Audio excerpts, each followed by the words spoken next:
The Hero Network Show is brought to you by Escalate Performance Solutions, your partner in improving and growing your organization. Elevate your performance. Achieve your potential. Learn more at www.wescalate.com.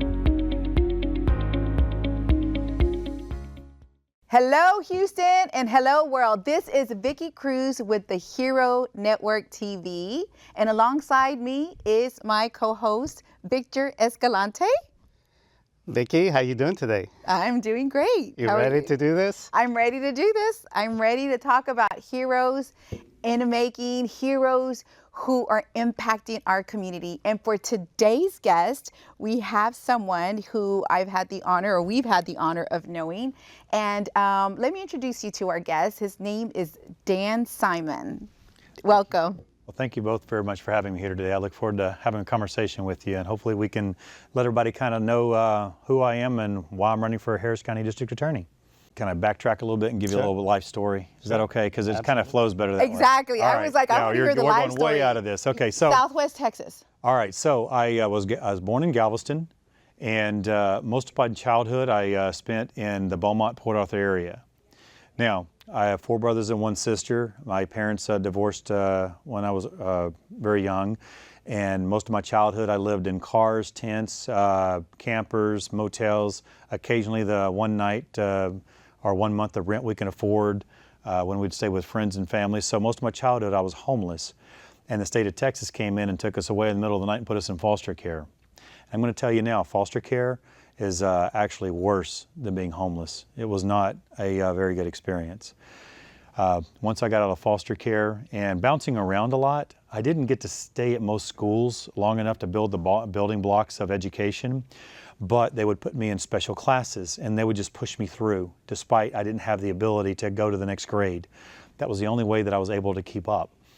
Now, when I got out of foster care at the age of 12, I moved in with friends that I met through the Salvation Army. I didn't have many choices. Nobody in my family has ever graduated. So I moved in with friends to have the opportunity to be the first to graduate high school in my family's history. A lot of you can'ts out there, like, you know, you can't graduate, you can't play sports, you don't come from your dad's not the superintendent. And I managed to accomplish a lot in high school. I was an all-district quarterback, and I did graduate number 4 in my class, the first in my family. But when I graduated, I was told, Dan, we can't afford to help you. You're on your own. So the only choice that I really had was the military. And I joined the Air Force because I wanted to be a cop.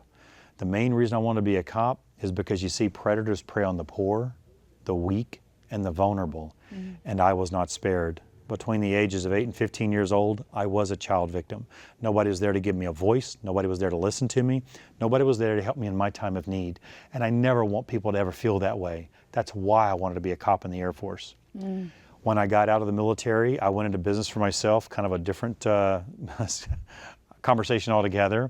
But I got inspired to go to college at 27 years old. Great. I do not recommend, I want to go to college anytime, but going back at 27 was very humbling. I did go to Sam Houston State University, where I graduated number 1 out of 1,108 students. Wow. And then I got accepted here in Houston to Thurgood Marshall School of Law. Now, I was told, Dan, don't go to Thurgood. You can't pass the bar from Thurgood. You can't graduate, and you certainly can't get a good job from Thurgood Marshall. Well, the things that were not stripped from me as a child is my honor and my integrity, and you dance with those who brought you. Thurgood did give me an opportunity. I did go to Thurgood, graduated magna cum laude, passed the bar on the first try, and now I'm running to be the first Thurgood Marshall Texas Southern University District Attorney in Harris County history. Wow. This is where I am right now. That's amazing. I then did not like tax enough that I got a master's in tax law at the University of Houston. I was going a different path in life before the DA's office came calling. I was going to take over a tax law firm and work that. But I think God has a path for you, and when you get off that path, God puts you right back on it. You may not agree with it, but He puts you back on it. And I was steered towards the DA's office. I applied to the DA's office to do an internship. And I was really excited, and they called me and said, Dan, we don't take lawyers as interns, so we're going to put you in the other pile.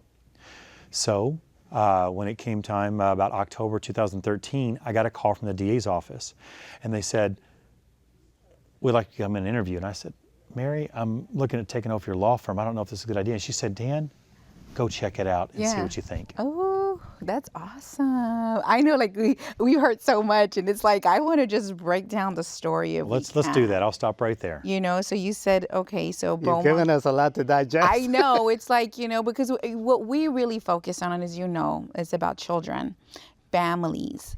You know, I'm a daughter of a veteran, a Marine veteran. So when we're looking at, there's so much, you know, so many areas that need to be covered and what's happening in the lives of many children and families. And because just like I know what you just reading and listening to your stories, which I think are amazing, you know, you talk about the different dysfunctions that your family was going through and how you were in the foster care system, how, you know, the abuse that you've endured, you know, so there's so much. If you don't mind, Dan, can we Sure. just talk about that so we can share with our viewers, listeners, people that are learning about who you are and about what you did, how you overcame? Because when I see you, you're like just an overcomer, you know, someone who doesn't stop, hasn't stopped, and you just keep going like the little Energizer bunny. I thought Victor and I had energy. Right? Yeah. It's like, wow, you were like amazing. And so, you know, so we're going to talk about your adolescence. Thank you for watching the Hero Network. This episode was brought to you by Escalate Performance Solutions, your partner in growth and success. To find out how we can help elevate your organization, visit us at weescalate.com.